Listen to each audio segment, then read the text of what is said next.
Here's the problem with modern marriage from a man's perspective. Most of the marriages I know, the man provides financially, he protects, he's also part of the family dynamic, taking care of kids, doing what he can. What does the woman bring? She brings love, affection, a little bit of sweetness at the end of the day, sex. She takes care of the kids.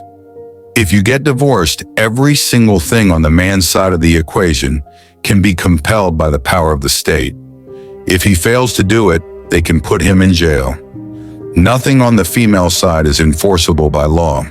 The court cannot order her to be nice to you, to have sex with you, to be a wonderful mother to your children. They can't force that. So when you have a contract where only one side is enforceable with the power of the state, my attitude is, why don't we have an honest conversation about what we could both be afraid of and what value we want to attribute? Marriage today is a completely different game from what it used to be. The expectations placed on men remain heavy: financial provision, protection, and emotional stability. But the obligations on the other side seem to have faded. This imbalance creates a system where men take on all the risks, with little to no guarantees of reciprocity. If marriage is meant to be a partnership, why does it often feel like a one-sided contract? For centuries, a man's role in marriage was clear. He worked hard, provided for his family, and ensured their safety. This was not just an expectation, but a duty reinforced by society, religion, and legal frameworks. Men built their families, worked themselves to exhaustion, and sacrificed their own well-being for the greater good of their household.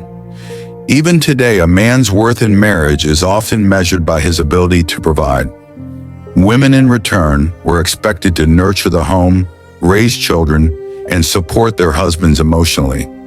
They contributed to the household in ways that were just as valuable, maintaining family unity, offering companionship, and fostering an environment of love and stability. But with changing social structures, many of these traditional roles have eroded. Women now have more choices, which is not inherently a problem. But when one side abandons traditional responsibilities while the other is still bound to them, the balance collapses. Here's the fundamental flaw. The legal system ensures that men uphold their responsibilities, but it does not enforce women's. If a husband stops providing financially, he faces legal consequences: garnished wages, loss of assets, even jail time. But if a wife decides she no longer wants to contribute emotionally, physically, or domestically, there is no law that compels her to do so.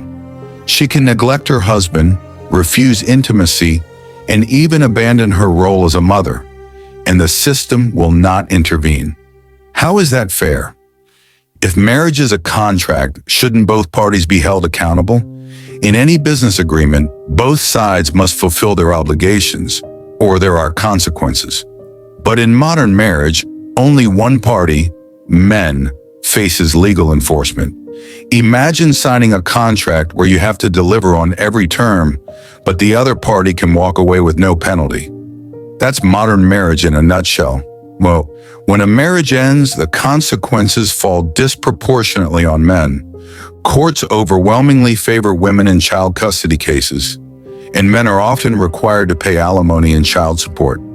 A man can be stripped of his assets, forced to continue providing for his ex-wife, and legally bound to financial obligations for years, even decades. Meanwhile, the woman faces no legal requirement to support him in return. The emotional toll of this reality is devastating. Many men are left financially crippled and emotionally shattered, yet society expects them to simply move on.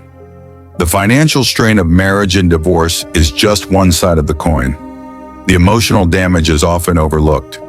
Men are expected to be strong, to endure hardship without complaint, but the truth is many suffer in silence. They experience depression, anxiety, and feelings of worthlessness after a marriage collapses. Worse, they are often ridiculed if they speak out.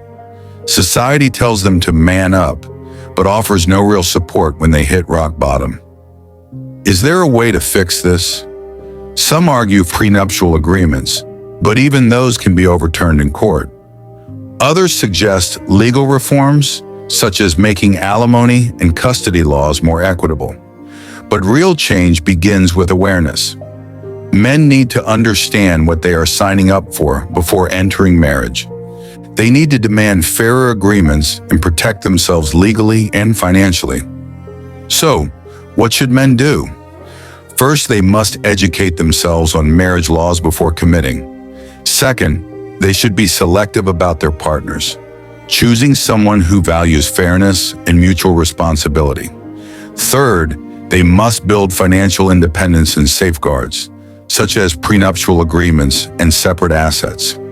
Finally, they must challenge societal narratives that pressure them into one-sided commitments.